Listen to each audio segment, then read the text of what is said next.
الحمد لله نحمده ونستعينه ونستغفره ونؤمن به ونتوكل عليه ونعوذ بالله من شرور أنفسنا ومن سيئات أعمالنا من يهده الله فلا مضل له ومن يضلله فلا هادي له ونشهد أن لا إله إلا الله وحده لا شريك له ونشهد أن سيدنا وحبيبنا وشفيعنا وسندنا محمدًا عبده ورسوله صلى الله تعالى عليه وعلى آله وأصحابه وبارك وسلم تسليمًا كثيرًا كثيرًا. أما بعد فأعوذ بالله من الشيطان الرجيم. بسم الله الرحمن الرحيم. يا أيها الذين آمنوا اتقوا الله ولتنظر نفس ما قدمت لغد واتقوا الله إن الله خبير بما تعملون. وقال النبي صلى الله عليه وسلم الكيس من دان نفسه وعمل لما بعد الموت. قرآن مجید کی ایک آیت اور رسول اللہ صلی اللہ علیہ وسلم کی حدیث پڑھی ہے. اللہ تعالیٰ سے دعا ہے اللہ تعالیٰ صحیح طرح سے بات کہنے کی، سننے کی، سمجھنے کی اور پھر عمل کی توفیق عطا فرمائے.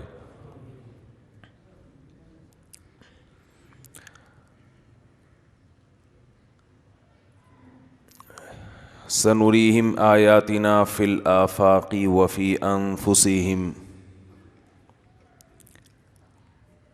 اللہ نے قرآن میں فرمایا کہ ہم ان کو اپنی نشانیاں اس کائنات میں اور خود ان کی ذات میں دکھاتے رہیں گے. قیامت تک یہ نشانیاں ظاہر ہوتی رہیں گی، نظر آتی رہیں گی نشانیاں. وہ نشانیاں کیا ہوں گی؟ وہ یہ بتا رہی ہوں گی کہ یہ دنیا دار فانی ہے، دل لگانے کی جگہ نہیں ہے.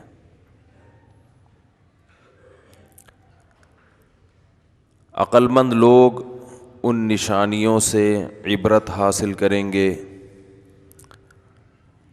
اور اس دنیا سے دل لگانا چھوڑ دیں گے. احمق، بے وقوف، ہوس پرست، شہوت پرست، لالچی، یہ لوگ اس دنیا کے دھوکے میں آئیں گے اور اسی کو سب کچھ سمجھنا شروع کر دیں گے. آج صبح و شام ہم موتیں اپنے سامنے دیکھ رہے ہیں، اچانک موت. لیکن ایسی اچانک موتیں سینکڑوں مرتبہ بھی دیکھ لیں تو سوائے زبانی تبصروں کے اور کچھ بھی اس کا نتیجہ نہیں نکلتا. اس ہفتے 2 جوان موتیں میں نے دیکھیں، ایک 35 سال کے اور کل ایک جنازے میں گیا 45 سال کے. جو 35 سال کے تھے وہ بھی خوبصورت جوان، کوئی بیماری نہیں. جن کے جنازے میں کل گیا 45 سال کے خوبصورت جوان، کوئی بیماری بولو بھائی نہیں. تھوڑی سی بس گھبراہٹ ہوئی، گھر والوں سے کہا کچھ بے چینی سی ہو رہی ہے، ہسپتال لے جاؤ. لے جانے لگے تو راستے میں ہی ڈیتھ ہو گئی. چھوٹے چھوٹے بچے ہیں، پورے گھر میں ایک کوہرام مچا ہوا تھا. چلتا پھرتا ہنستا کھیلتا آدمی اچانک چلا جائے، کیا حال ہوتا ہے. اور جو 35 سال کے تھے، جو پچھلے ہفتے جن کی ڈیتھ ہوئی، وہ بھی ایسے ہی ہنستے کھیلتے چلتے پھرتے بھاگتے دوڑتے اچانک مر گئے. تبصرے تو بہت ہوتے ہیں، یہ کیا ہو گیا، یہ یوں ہو گیا، ہارٹ اٹیک ہو گیا، فلانا ہو گیا، یہ ہو گیا، کورونا کی ہسٹری تھی، واللہ عالم کیا تھا. لیکن یہ دنیا میں ہر جگہ سب کے ساتھ ہو رہا ہے، صرف یہاں نہیں ہو رہا. ایک کرونا کا رونا روئیں گے، کل کوئی دوسری وبا آ جائے گی، یہ ختم ہوگی تو دوسری کھڑی ہوئی ہوگی سر پہ۔ حادثات ہوتے ہیں، اچھا بھلا آدمی صبح نہا دھو کے 3 پیس سوٹ ٹائی میں گھر سے نکلتا ہے اور ایکسیڈنٹ کی وجہ سے اس کی موت واقع ہو جاتی ہے۔ میں نے ہائی وے پہ دیکھے ہیں، آپ نے بھی دیکھے ہوں گے، سر پھٹا ہوا ہے، بھیجا پڑا ہوا ہے وہاں پہ، اچھے بھلے لوگ، ان کی اپنی غلطی نہیں ہوتی، دوسرے کی غلطی سے مر جاتے ہیں۔ بعض دفعہ دونوں میں سے کسی کی غلطی نہیں ہوتی، گاڑی کی بریکیں ہی فیل ہو گئیں، بعض مرتبہ نیند آ جاتی ہے، حالانکہ انسان نیند پوری کر چکا ہوتا ہے، پھر بھی ڈرائیونگ کے دوران نیند آ جاتی ہے، ایکسیڈنٹ ہو جاتا ہے، مر جاتے ہیں، چیتھڑے اڑ جاتے ہیں۔ تو یہ سب جو ہے یہ کیا ہو رہا ہے؟ یعنی انسان تو اشرف المخلوقات ہے، اس کو تو بڑے اہتمام سے دنیا میں لایا گیا، فرشتوں کو کہا گیا اس کو سجدہ کرو۔ جو مہمان بڑی عزت کے ساتھ دنیا میں آتا ہے اسے اکرام کے ساتھ رخصت کیا جاتا ہے، لیکن لایا تو بڑے احترام کے ساتھ گیا، جانے کا کوئی پتہ نہیں ہے، کب جائے، کس اسٹائل میں جائے، کتنے ٹکڑے ہوں، کتنے چیتھڑے اڑیں، دماغ کی رگ پھٹے گی یا گردے فیل ہوں گے اس کے، یا ہارٹ اٹیک ہوگا، یا فالج ہوگا، یا کوئی ٹرک مار کے چلا جائے گا، یا کسی بم دھماکے میں چیتھڑے اڑیں گے، یا کوئی نشہ کر کے شراب پی کے آئے گا اور اس کا میٹر گھوما ہوا ہوگا، وہ اس کو گولی سے مار دے گا بغیر کسی دشمنی کے۔ کچھ پتہ نہیں ہے کون کس طرح سے دنیا سے، بولو نا کیا ہو گیا، جاتا ہی کچھ نہیں پتا، لیکن ڈھیٹ پن کی انتہا ہے۔ بحریہ ٹاؤن، پلاٹ، میرا گھر، میری گاڑی، میرا بنگلہ، میری انویسٹمنٹ، بیکار قسم کی باتیں، مجھے تو وحشت ہونے لگی ہے ان باتوں سے۔ چھوڑ دو، یہ نوٹ نکالو، خرچ کرو اللہ کی راہ میں، نکال کے دو، آگے کے لیے بھیجو، کچھ پتہ نہیں کب مر جاؤ۔ یہ میرا انسان پہ اچھا نہیں لگتا، یہ ہوس پرست اور لالچی لوگوں کی باتیں ہوتی ہیں۔ میرا میرا میرا، کیا تیرا ہے؟ تو کیا فضول باتیں کر رہا ہے یہاں بیٹھ کے؟ مر جائے گا کل، پتہ بھی نہیں چلے گا۔ شاعر نے کہا ہے نا، جہاں میں ہیں عبرت کے ہر سو نمونے، مگر تجھ کو اندھا کیا رنگو بو نے۔ یہ دنیا کی جو رنگ رلیاں ہیں نا، اس کے ڈسٹیمپر نے تجھے بے وقوف بنا کے رکھا ہوا ہے طبیعت سے، اور تو بے وقوف بن۔ بے وقوف کا لفظ میں مسجد کے ممبر کے احترام میں استعمال کر رہا ہوں، ورنہ اس موقع پر لفظ کوئی اور یوز ہوتا ہے۔ حروف تہجی بھی آج کل شارٹ فارم میں چل رہے ہیں، الف بے پے تے وغیرہ آگے لگا لیں آپ۔ طبیعت سے دنیا نے لوگوں کو کیا بنایا ہوا ہے؟ اب آپ بول لیں نا، نہیں، بے وقوف کا لفظ بہت ہلکا ہے، الف بے پے تے لگائیں آگے جا، بس سمجھ گئے۔ میں تو صبح شام دیکھ رہا ہوں نا، میں کیا ہم سب دیکھ رہے ہیں بھائی، لیکن ہم سب کی عبرت کی، میں خود بھی اس میں شامل ہوں، ہماری کون سی عبرت کی آنکھیں کھلی ہوئی ہیں؟ ہم سب اندھے ہیں۔ بڑے بڑے بلڈر بیٹھے بیٹھے مر جاتے ہیں۔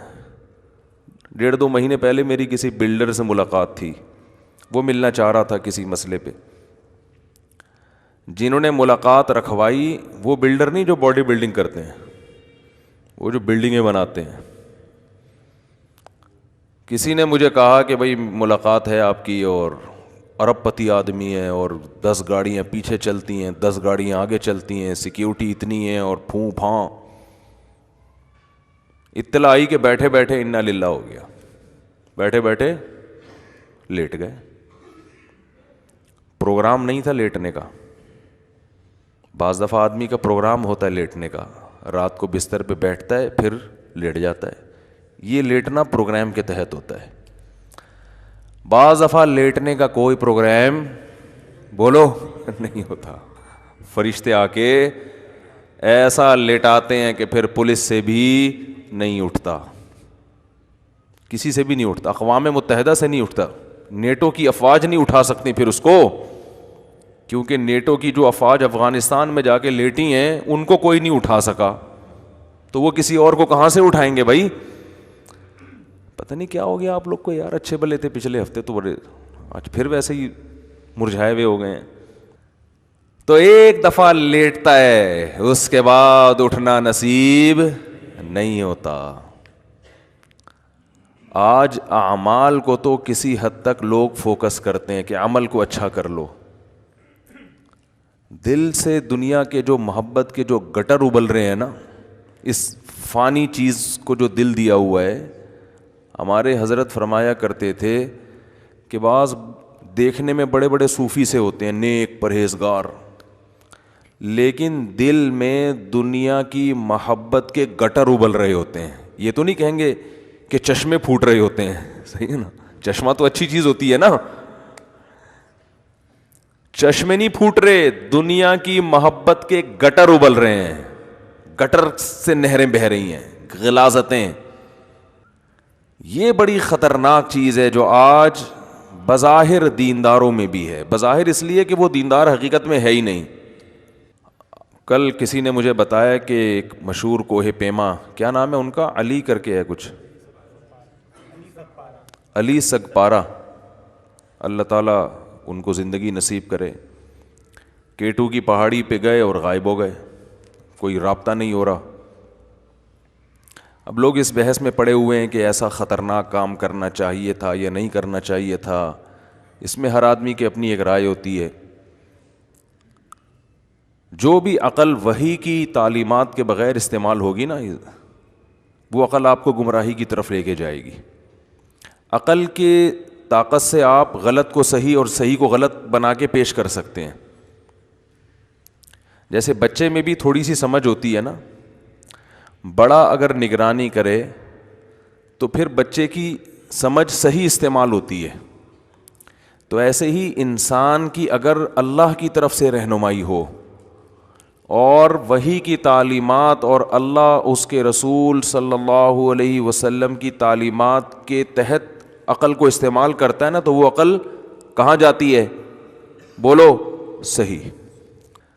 آج جو ہے نا ان چیزوں کو ایک بڑی ویلیو دی جا رہی ہے, ماؤنٹ ایوریسٹ پہ چڑھ گیا, K2 پہ چڑھ گیا, فلانا کام کر لیا. ٹھیک ہے, یہ PUBG وغیرہ کھیلنے سے تو بہتر ہے کہ آپ ایسی تفریحات کریں. یہ تو ہم بھی لوگوں کو کہتے ہیں کہ کرو بھائی, جاؤ پہاڑوں پہ چڑھو, اس سے ورزش بھی ہوگی اور مشکل کام کرنے کی عادت بھی ہوگی.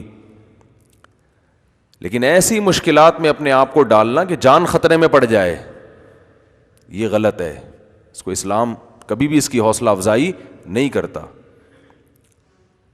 اس لیے کہ یہ زندگی اللہ کی طرف سے امانت ہے. یہ K2 کی پہاڑی پر چڑھنے کے لیے اللہ نے آپ کو نہیں دی ہے, یہ ایک انٹرٹینمنٹ ہے. اس کو انٹرٹینمنٹ کی حد تک رکھا جائے گا. اس کی مثال ایک ہارٹ پیشنٹ ہے, ڈاکٹروں نے اس کو تیز چلنے سے منع کیا ہے اور وہ ملک کا جھنڈا بلند کرنے کے لیے فٹ بال ٹیم میں حصہ لے لیتا ہے کہ میرے ملک کا نام روشن ہوگا کہ ہارٹ کا پیشنٹ ہو کہ میں نے 20 گول کر دیے. تو یہ عقل مندی کا کام نہیں ہے. آپ کو تو تیز چلنے سے منع کیا ہے, آپ فٹ بال کیسے کھیل رہے ہو؟ ملک کا نام روشن اور طریقوں سے ہو سکتا ہے. جان دو میدان جنگ میں جہاں شہادت ملے گی, آپ کو نشان حیدر ملے گا, شہادت ملے گی, تمغہ امتیاز ملے گا. جیسے صحابہ کرام نے بہادری کے جوہر دکھائے, اس میں ملک کا نام روشن ہوگا. غیر مسلموں کے ہاں ملکوں کے نام روشن کرنے کے اصول اور ضابطے کچھ اور ہیں. اسلام میں اصول اور ضابطے, بولو بھائی, کچھ اور ہیں. مائیکل جیکسن نے اپنے ملک کا نام روشن کیا, اسلام اس روشنی کو پسند نہیں کرتا. بس نمایاں ہونا, پرومیننٹ ہونا, یہ کوئی کمال نہیں ہے. بہرحال وہ جو بھی ہیں ہمارے مسلمان بھائی ہیں, پاکستانی ہیں, انسان ہیں, اللہ تعالیٰ ان کو زندگی عطا فرمائے, وہ خیر و عافیت کے ساتھ واپس لوٹ آئیں. ہماری دعائیں ان کے ساتھ ہیں.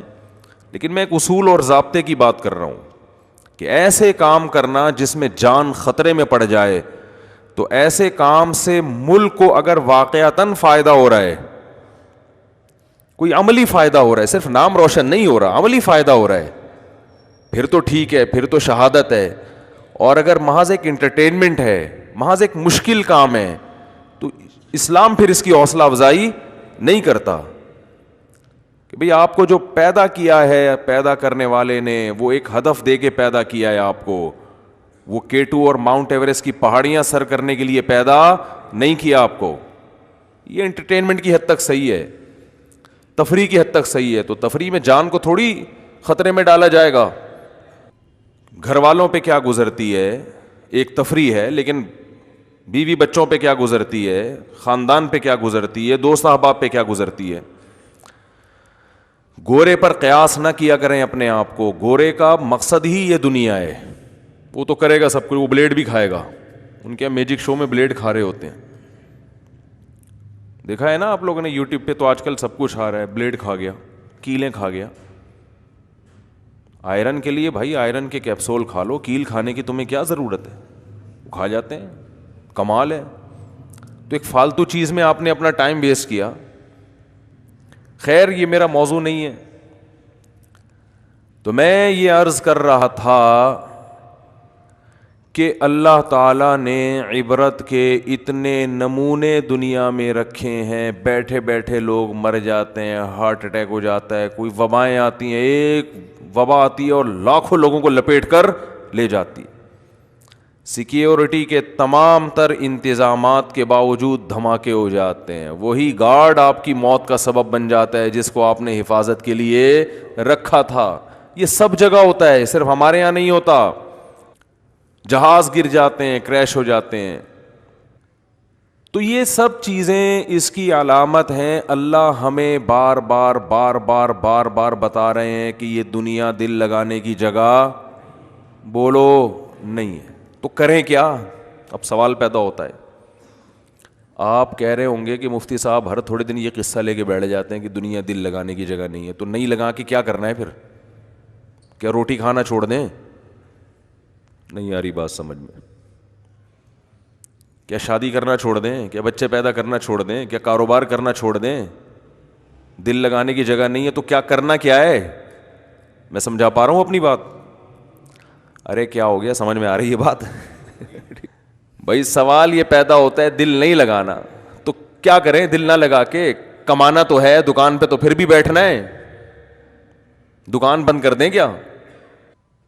وہ ایک ٹیچر تھے یہاں, انگلش لینگویج ٹیچر, تو وہ انہوں نے اپنا واقعہ سنایا کہ وہ بچوں کو پڑھا رہے تھے. تو بچے بار بار کہہ رہے تھے کہ آپ ہم سے فیس لیتے ہیں اور آپ یوں کر رہے ہیں, آپ دیکھیں ہم فیس تو پوری دیتے ہیں. تو کہتے ایک دن مجھے غصہ آیا, میں نے کہا کہ فیس دے کے تم نے مجھے خرید لیا ہے کیا؟ ٹھیک ہے نا, فیس دیتے ہو تو اس کے بدلے میں تمہیں جتنی فیس بنتی ہے اس حساب سے پڑھا رہا ہوں. تو یعنی اگر فیس دے رہے ہو تو اب میں کیا کروں, غلام بن کے. لوگ جب بوکھلا جاتے ہیں نا تو اس طرح کی باتیں شروع کر دیتے ہیں. بیگم کو زیادہ آرڈر کریں گے, غصے میں آئے گی, کیا مجھے لونڈی بنا کے رکھا ہوا ہے, میں کیا غلام ہوں, میں کیا ماسی ہوں. 2-4 دفعہ تو وہ بھی چائے پلا دے گی, اس کے بعد وہ بھی بولے گی نا کہ کیا میں ماسی ہوں. میاں بھی اس طرح کے تانے دیتا ہے. تو انسان نا بوکھلا کے ایسی باتیں کرنا شروع کر دیتا ہے. تو مجھے یہ خطرہ ہے کہ آپ بولیں گے بار بار بولتے ہو مسافر خانہ مسافر, تو کیا کریں مفتی صاحب؟ دکان بند کر دیں, جنگل میں نکل جائیں. ٹھیک ہے نا. دیکھو مسافر خانہ ہونے, جو آدمی جس چیز کو مسافر خانہ سمجھتا ہے نا تو 2 کام بہت کرتا ہے وہ اس میں, معذرت کے ساتھ, جو ہم کرنے کے لیے تیار نہیں ہے. میں جب آپ سے بات کر رہا ہوں نا تو اپنے آپ کو بھی خطاب کر رہا ہوں. یہ نہیں ہے کہ میں کوئی یہ ثابت کر رہا ہوں کہ ہم بہت بڑے فنٹر ہیں اور ہم تو اس کو مسافر خانہ سمجھتے ہیں. بھائی بات یہ تکرار ہے, یہ بیان تھوڑی ہے. میرے دل میں بھی تو بیٹھے نا یہ باتیں ہیں, مجھے خود سمجھ میں نہیں آ رہی ہیں, میں تو اسی پہ حیران ہو رہا ہوں. کل جب میں کسی میت پہ گیا نا, ان کے جن کی بیٹھے بیٹھے ڈیتھ ہوئی ہے, ان کے گھر میں بیچاروں کے کیا رونا دھونا چل رہا تھا, تو میں لوگوں پہ تعجب نہیں کر رہا تھا, میں اپنے آپ پہ تعجب کر رہا تھا کہ مجھے عبرت کب آئے گی. بھائی یہ ہے دنیا, بیٹھے بیٹھے چلا جاتا ہے آدمی. سلیمان علیہ السلام کو دیکھو, کئی بار خیال آتا تھا کہ پیغمبروں کی جو موت ہوتی ہے اکثر ایسے کہ وہ پہلے بستر پہ جاتے ہیں, بیمار ہوتے ہیں. جیسے ہمارے نبی صلی اللہ علیہ وسلم کافی دن بیمار رہے, وصیتیں کی آپ نے, حضرت ابو بکر کو اپنے مصلے پہ کھڑا کیا. لیکن سلیمان علیہ السلام کی موت عجیب انداز سے ہوئی ہے. سلیمان علیہ السلام کی جو موت ہے نا وہ انداز ہی کیا تھا, الگ. بیٹھے ہوئے لاٹھی پہ سہارا ہے, لاٹھی سہارا لے کے حضرت سلیمان علیہ السلام بیٹھے ہوئے ہیں اور جنات سے کام لے رہے ہیں, جنات تعمیراتی کام کر رہے ہیں, اور بھی جو انسان اور جنات نا وہ بڑے مشقت والے کام. اور قرآن کہتا ہے وہ مشقت والے کام حضرت سلیمان علیہ السلام کے روب کی وجہ سے کر رہے ہیں. یہ روب نہ ہوتا تو وہ یہ کام نہ کرتے, کیونکہ اتنی ٹینشن والا کام انسان یا تو لالچ میں کرتا ہے یا کسی کے دباؤ میں کرتا ہے. اتنے بڑے بادشاہ حضرت سلیمان علیہ السلام کے قرآن کہتا ہے نہ سلیمان سے پہلے کسی کو ایسی بادشاہت ملی اور نہ قیامت تک کسی کو ایسی بادشاہت ملے گی. جو وسائل اسباب اللہ نے حضرت سلیمان علیہ السلام کو دیے قیامت تک کسی کو نہیں ملیں گے. تبھی کسی پیغمبر کے ساتھ کنگ نہیں لگتا. سلیمان علیہ السلام کے ساتھ گورا بھی کنگ لگاتا ہے, کنگ سولومن لکھا ہوتا ہے نا کتابوں میں, حالانکہ کسی پیغمبر کے ساتھ بادشاہ کا لفظ کبھی بھی استعمال نہیں ہوتا. لیکن یہ ایسے پیغمبر ہیں کہ ان کے نام کا حصہ کیا بن گیا, کنگ, بادشاہ. ایسی بادشاہت اللہ نے عطا کی اور آپ نے اللہ سے مانگی تھی. آپ کا جو تخت تھا بڑا عالیشان, ہیرے جواہرات لگے ہوئے اس میں, آپ کا جو تاج تھا جو بادشاہ اس زمانے میں پہنا کرتے تھے بہت مہنگا تاج تھا, وہ اتنے وسائل دیے کہ ملکہ سبا وہ حیران ہو گئی. اور ملکہ سبا نے جب سلیمان علیہ السلام کو کی دعوت پر ہدیے بھیجے ہیں کہ بھئی ہدیے لے لو مجھے نہ بلاؤ, تو اتنے مہنگے ہدیے تھے تو سلیمان علیہ السلام نے فرمایا ما آتانی اللہ خیر مما آتاکم, یہ جو تم ہدیے اور گفٹ دے کر یہ سمجھ رہی ہو کہ مجھے نیچا دکھانے کے لیے, تو اللہ نے مجھے جو کچھ دیا ہے وہ اس سے بہت زیادہ ہے, یہ کچھ بھی نہیں ہے, لے جا واپس. وہ قاصد کو بولا نکل لے پتلی گلی سے, پتلی گلی سے تو نہیں بولا, یہ میں بول رہا ہوں, فوراً نکل لے یہاں سے. فَلَنَأْتِيَنَّهُمْ بِجُنُودٍ لَا قِبَلَ لَهُمْ بِهَا, اور کہا کہ ملکہ سبا سے کہا کہ انسان کی بچی بن کے چلی آ.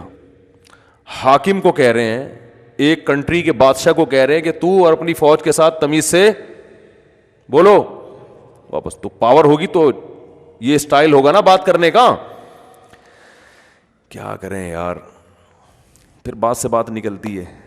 دیکھو جس کے پاس پاور ہوتی ہے اس کا سٹائل کچھ اور ہوتا ہے بات کرنے کا, پاور نہیں ہوتی تو سٹائل کیا ہو جاتا ہے, چینج ہو جاتا ہے. آپ جب کسی کو دین کی دعوت دینے کے لیے جاؤ, جیسے تبلیغ والے جاتے ہیں, بھائی مسجد میں جماعت آئی ہوئی ہے, دین کی بات ہو رہی ہے, تشریف لے آئیں, کیسے بیچارے اخلاق سے بات کرتے ہیں نا. تو یہی تبلیغ والے اگر پولیس کی وردیوں میں جائیں اور ہاتھوں میں بندوقیں ہوں تو ایسے بات کریں گے؟ بولو پھر تھوڑی یہ سٹائل ہوگا. بولے گا تمیز سے چل بیٹھ موبائل میں چل. پولیس والے جب جاتے ہیں تو ایسے نہیں کہتے ہیں بھائی تھانے میں کچھ ضروری کام ہے آپ سے. پولیس والے ایسے کرتے ہیں کچھ اگر آپ تشریف لے آئیں گے, آپ کہیں نہیں بھائی ابھی تو میں کہیں کام سے جا رہا ہوں, چلے جب دوبارہ آنا ہو تو تشریف چکر لگا لیے. پولیس والا لگائے گا 2-4 موبائل میں ڈالے گا, ہتھ کڑی لگائے گا, چل. تو اسٹائل یہ نیچر ہے انسان کی, اسٹائل کیا ہو جاتا ہے, چینج. موضوع نہیں ہے, موضوع سے بات ہٹ رہی ہے, جلدی سے سمیٹ کے پھر موضوع کی طرف آتا ہوں. سلیمان علیہ السلام کو اللہ نے دی تھی پاور. ملکہ سبا بھی طاقتور بادشاہ تھی, ملکہ تھی, شرک تھا اس کی حکومت میں. سلیمان علیہ السلام نے اس کو خط بھیجا, انہ من سلیمان, یہ سلیمان کی طرف سے ہے. انہ بسم اللہ الرحمن الرحیم, شروع اللہ کے نام سے جو بڑا مہربان نہایت رحم کرنے والا ہے. یہ تو ابتدائیہ ہو گیا. آگے اللہ تعالی علیہ, سرکشی مت کرو, واتونی مسلمین, بندی بن کے چلی آؤ. دنیا میں کسی گورنمنٹ نے، حکومت نے آج تک اس اسٹائل میں کسی حاکم سے بات کی ہے؟ بولو، ایک طاقتور بادشاہ سے ایسے بات کی ہوگی کہ دوسری کوئی بات ہی نہیں ہے، چلے آؤ آرام سے، باقی بات ہمارے محل میں ہوگی کہ کیوں بلایا ہے، کیا مقصد تھا ہمارا؟ وہ ڈر گئی، بولا بھائی ان کا تو اسٹائل ہی کیا ہے عقل مند تھی، بے وقوف ہوتی تو کہتی یہ میرے سے اس اسٹائل میں بات آج تک کسی نے نہیں کی ہے، فوجیوں کو بلاتی، کہتی بھائی چڑھائی کرو اس پہ، لیکن عقل مند تھی، درباریوں کو بلایا اور کہا انی القی الیہ کتاب کریم، ایک بڑا معزز خط موصول ہوا ہے، معزز اس کا مضمون بتا رہا ہے کہ یہ خط بڑا خاندانی آدمی کا لکھا ہوا خط ہے، یہ معمولی کا لکھا ہوا خط نہیں ہے، اب بتاؤ کیا کرنا ہے، جائیں یا لڑیں؟ تو وہ جو درباری تھے نا، انہوں نے کہا کہ نحن اولو قوت و اولو بأس شدید، لڑائی کے لیے حاضر ہیں، ہم طاقتور بھی ہیں، شدید لڑائی والے لوگ ہیں، لڑنا جانتے ہیں، بزدلی نہیں ہے ہمارے یہاں، والامر الیک، فیصلہ تیرا جو ہوگا وہ، لڑنا ہے تو ہم تیار ہیں۔ یہ بھی اچھی علامت ہے، دیکھو بھائی ہماری خدمات لڑائی کے لیے پیش ہیں، فائٹ کرنے کے لیے ہر دم تیار ہیں، لیکن گورنمنٹ آپ کی ہے، فیصلہ آپ کا چلے گا۔ تو درباری بھی بڑے عقل مند تھے، جو اسمبلی میں لوگ بیٹھے ہوئے تھے فوجی، اور ملکہ بھی بڑی عقل مند، اس نے کہا ان الملوک اذا دخلوا قریۃ، جب بادشاہ لوگ کسی بستی میں داخل ہوتے ہیں نا، یعنی شکست بھی تو ہو سکتی ہے ہمیں، یہ کوئی کتاب میں لکھا ہے کہ ہمیں فتح ہی ہوگی، ہمیں کیا پتا وہ کتنے پاورفل ہیں۔ آج بس جذباتی لوگ جو ہے نا دین کا بیڑا غرق کرتے ہیں، کہتے ہیں اس کو مت دیکھو، بس اللہ پہ توکل کرو، اور ایسی کی تیسی۔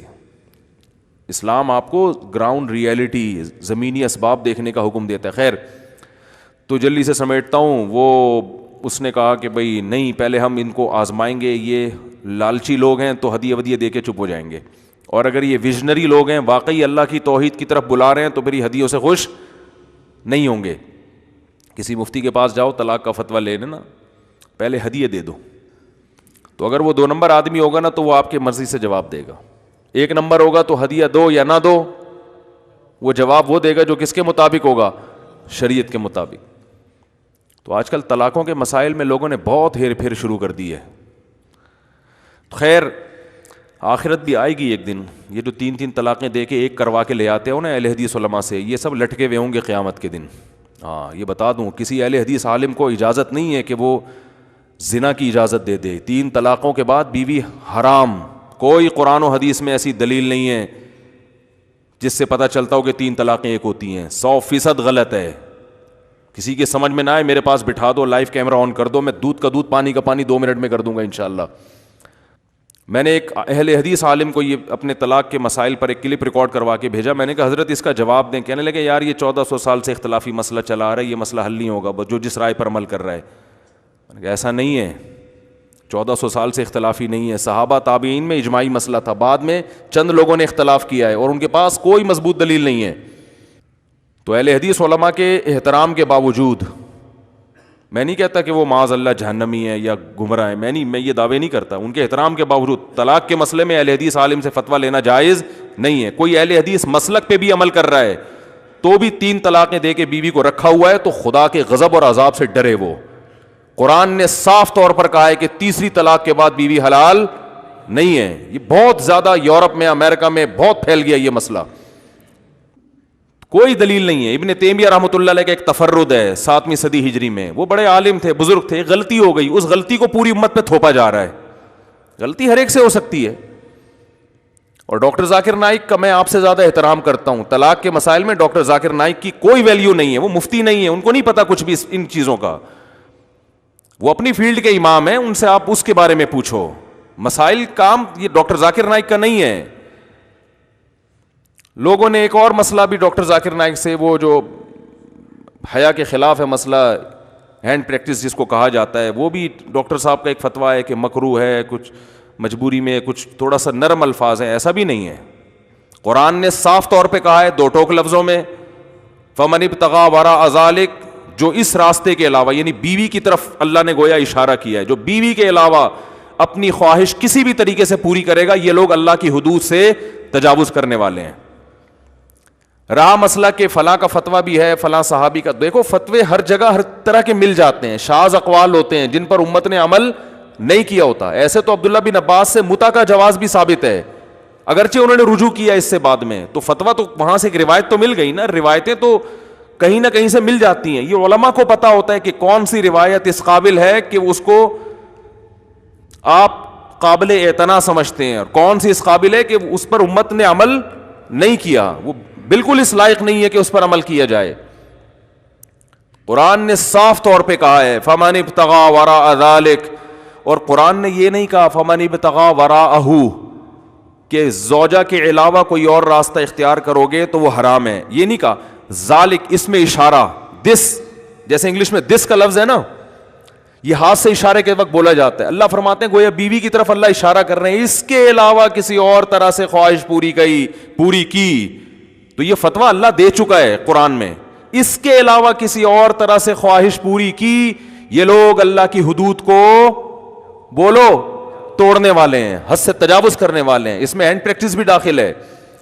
اور میں پھر بتا دوں, میں جب ڈاکٹر صاحب سے اختلاف کر رہا ہوں, ہرگز ان کی توہین مقصود نہیں ہے. وہ کام کر رہے ہیں جو ہم نہیں کر رہے. کسی کی رائے سے اختلاف کرنے کا مطلب یہ نہیں ہوتا کہ آپ اس کو غلط سمجھتے ہیں, لیکن ہر ایک کی اپنی فیلڈ ہوتی ہے, اسی فیلڈ میں اس کے ماہرین سے رابطہ کیا جاتا ہے. مسائل ڈاکٹر ذاکر نائک کی فیلڈ نہیں ہے. بہت لوگ طلاقیں دے کے بیویوں کو رکھا ہوا ہے, اور جب ان سے کہو تو کہتے ہیں ڈاکٹر ذاکر نائک سے ہم نے خود سنا ہے. تو قرآن و سنت اس بارے میں 2 اور 2 4 کی طرح واضح ہیں. صحابہ کے فتاوی ہیں, کسی ایک صحابی سے بھی نہیں ملتا کہ کوئی 3 طلاقیں دے کر آئے, انہوں نے کہا کہ اکٹھی دی ہیں تو 1 ہو گئی ہیں. تو زبان پہلے سوچ سمجھ کے استعمال کرو, غصے پہ کنٹرول کرو, اور اگر زبان سے یہ فائر ہو گیا ہے تو اب بیویاں حلال فتوے لے کے حلال نہیں کراتے پھرو. اور خاندان والوں کا بھی فرض بنتا ہے کہ اگر کسی نے 3 طلاقیں دے کے بیوی کو رکھا ہے اس کو بائیکاٹ کریں. بولے یہ تمہارے لیے نامحرم عورت ہے, تم کس بیس پہ اس کو رکھ رہے ہو, کیونکہ خدا کا غضب پھر سب پر آتا ہے. کھلے عام ایک معاشرے میں جرم ہو رہا ہے اور آپ اس میں جناب اس میں کمپرومائز کر لیں, یہ غلط ہے, آپ بائیکاٹ کریں. جہاں ہمیں اللہ کے لیے محبت کرنے کا حکم ہے وہاں اللہ کے لیے بغض کا بھی اسلام نے حکم دیا ہے. اللہ سے محبت جبھی کامل ہوتی ہے جب محبوب کے لیے محبت بھی رکھی جائے اور محبوب کے لیے نفرت بھی کی جائے. ایک کام نہیں ہوتا کہ صرف محبت تو محبوب کے لیے ہو رہی ہے لیکن محبوب کے لیے نفرت کرنے کا بھی حکم ہے. تو اس طرح تو یہ معاشرہ ہمارا آہستہ آہستہ بالکل لبرل ہو جائے گا, کیونکہ اہل حدیث کے تو اتنے اقوال ملتے ہیں آپ کو. وہ تو کہتے ہیں, ان میں کہتے ہیں بعض اہل حدیث کہتے ہیں 3 طلاقیں اکٹھی 3 ہوتی ہیں, بعض کہتے ہیں اکٹھی 3 ایک بھی نہیں ہوتی, کیونکہ آپ نے ہم بستری کر لی بیوی سے طہر میں تو ایک بھی نہیں ہوگی. بعض کہتے ہیں دوسرے طہر میں ہوگی بشرطے کہ پہلی سے رجوع کیا ہو. تو اتنے سارے اقوال ہیں اور کسی پر بھی کوئی قرآن و سنت میں مضبوط دلیل نہیں ہے. تو اس لیے چاروں اماموں کا فقہ مذہب ہے, حنفی, مالکی, شافعی, حنبلی, چاروں اماموں کا متفقون علیہ قول ہے. محدثین کا یہ, امام بخاری کا بھی یہی مذہب ہے کہ 3 اکٹھی 3 ہی ہوتی ہیں. محدثین کا بھی یہ مذہب ہے, صحابہ کا بھی ہے, تابعین کا بھی ہے. کہاں سے آپ نے یہ مسئلہ نکال لیا؟ تو اللہ کی حدود سے دیکھو, دنیا میں کچھ نہیں ہوتا. دنیا میں تو لوگ طوائف خانے بھی جا رہے ہیں, صبح و شام زنا کرتے ہیں, کچھ بھی نہیں ہوتا. ڈے آف ججمنٹ جو ہے نا وہ قیامت ہے. وہ اللہ بار بار کہتے ہیں انما نؤخرهم لیوم تشخص فیہ الابصار, ہم سزا اس لیے نہیں لے رہے کہ ہم نے ایک دن رکھا ہوا ہے سزا کا, جس دن آنکھیں پھٹی کی پھٹی رہ جائیں گی. خدا کے غضب کو دعوت مت دو. پہلے لوگوں میں بڑی غیرت ہوتی تھی, اب اپنے ذاتی معاملات میں تو بڑی غیرت ہے. کوئی آپ کے لاکھ روپے کھا کے بیٹھ جائے دشمنی پہ اتر آؤ گے, خونی رشتوں کو ختم کر دو گے. وہاں صلہ رحمی یاد نہیں آتی کہ رشتہ داری جوڑنی ہے. لاکھ روپے پہ لوگ منہ بنا کے بیٹھ جاتے ہیں. جہاں شریعت کا مسئلہ آئے گا, میں لوگوں کو کہتا ہوں 3 طلاقیں دیکھے آپ کے بیٹے نے رکھا ہے, اپنے بیٹے کو گھر سے نکالو. کہتے ہیں نہیں میرا خون ہے, میرا جگر ہے. میں کہتا ہوں آپ کے بھائی نے 3 طلاقیں دے کے بیوی کو رکھا ہے, بائیکاٹ کرو بھائی کا. کہہ رہے نہیں میرا جگر ہے, میرا خون ہے. یہ جگر یہ خون قیامت کے دن کام نہیں آئے گا. اس سے تو کلچر خراب ہو رہا ہے. آپ جو اسلامی ایک تعلیمات صدیوں سے چلی آ رہی ہے ان کا بیڑا غرق ہو رہا ہے. اسی طرح کسی نے عدالت سے خلا لے کے کسی عورت نے کسی اور مرد سے نکاح کر لیا, اس عورت کا بھی بائیکاٹ کرو. اس کو بتاؤ کہ اس خلا کو پہلے کہیں مفتی سے پوچھو یہ شریعت کے مطابق ہے بھی یا نہیں ہے. کسی ادارے سے, فرد سے نہیں. افراد کی اپنی اپنی رائے ہوتی ہیں. باقاعدہ پراپر دینی ادارہ ہونا چاہیے, انسٹیٹیوٹ ہونا چاہیے کوئی دینی, جہاں محققین بیٹھے ہوئے ہوں. ورنہ آج تو پتھر اٹھاؤ مفتی نکلتا ہے. مفتی عبدالقوی کو بھی لوگوں نے مفتی بنا دیا. اب آپ مفتی عبدالقوی صاحب سے فتویٰ لے کے رکھو گے کیا اس کو؟ پتھر اٹھاؤ مفتی نکل رہا ہے. باقاعدہ ادارہ ہونا چاہیے. بڑے بڑے ادارے ہیں دینی, ان سے فتویٰ لو کہ عدالت نے جو یہ خلا دیا ہے یہ شریعت میں درست ہے بھی یا نہیں ہے. بعض دفعہ درست بھی ہوتا ہے, پھر ٹھیک ہے. نہیں لیا فتویٰ, بولو جج کو یہ اختیار نہیں ہے کہ وہ کسی کی بیوی کو شوہر پر حرام کر دے. جج کو اللہ نے رائٹ ہی نہیں دیا ہے. بیویوں پہ تھوڑی اللہ نے حکومت کو کنٹرول دیا ہے کہ گورنمنٹ جب چاہے آپ کی بیوی کو آپ بیگم عدالت. اور کس بیس پہ عورتیں عدالت پہنچ رہی ہیں؟ کہیں عشق ہو گیا, کوئی وسیم اچھا لگ رہا ہے, ستار اچھا لگ رہا ہے, عدالت میں جا کے کہا مجھے خلا چاہیے. عدالت بیٹھے ہوئے ایک ڈاکومنٹ لیپ ٹاپ میں نا ان کے پہلے سے رکھے ہوئے, اس میں نام ڈالنا ہوتا ہے بس. سمجھ رہے کہ نہیں سمجھ رہے بھائی؟ وہ نام پرانا والا نام ہٹا کے منشی کو کہہ دیتے ہیں یہ والا نام, وہ کمپوزر وہ والا نام ڈال دیتا ہے, خلا کے سائن, اور چل بھائی کہیں اور شادی کرو جا کے. تو یہ زنا ہے. ایک زنا کو زنا سمجھ کے کیا جاتا ہے, ایک زنا پہ حلال کا لیبل لگا دیا جاتا ہے. ایسا نہیں ہے اسلام میں. عورت کو زبردستی اس سے نکاح نہیں ہو سکتا. آئے گی اپنی مرضی سے, جائے گی شوہر کی مرضی سے. شوہر کے طلاق دیے بغیر نہیں جا سکتی کہیں بھی وہ. اور اگر آپ کو لگتا ہے کہ اسلام کا یہ حکم ظالمانہ ہے تو چھوڑ دو اسلام کو. کوئی لا اکراہ فی الدین, کوئی زبردستی نہیں ہے, چھوڑ دو اسلام کو. پھر لیبل نہ مت لگاؤ. لوگ کہتے ہیں یار یہ تو اسلام میں ظلم ہے کہ مرد کو طلاق کا اختیار دیا ہے, عورت اپنی مرضی سے کہیں اور شادی نکاح کے بعد کر ہی نہیں سکتی. اس میں حکمتیں کیا ہیں یہ میرا ٹاپک نہیں ہے. میں کئی بار اس پر بیان کر چکا ہوں کہ مرد کو رائٹ کیوں دیا گیا ہے, عورت کو حق کیوں نہیں ہے. اس میں حکمتوں کو ابھی چھوڑ دیں آپ. لیکن یہ تمام مکاتب فکر کے نزدیک قرآن و سنت میں بہت واضح ہے یہ بات, اجماع ہے پوری امت کا کہ عورت آئے گی اپنی مرضی سے, جائے گی کس کی مرضی سے؟ شوہر کی. وہ جج کی مرضی سے نہیں جا سکتی.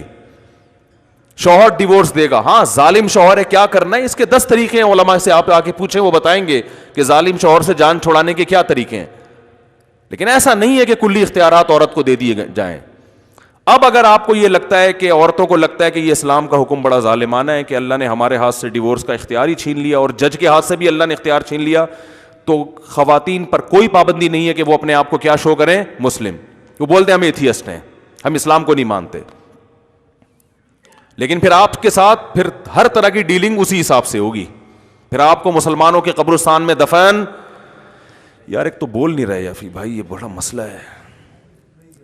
پھر آپ کو مسلمانوں کے قبرستان میں دفن نہیں کیا جائے گا.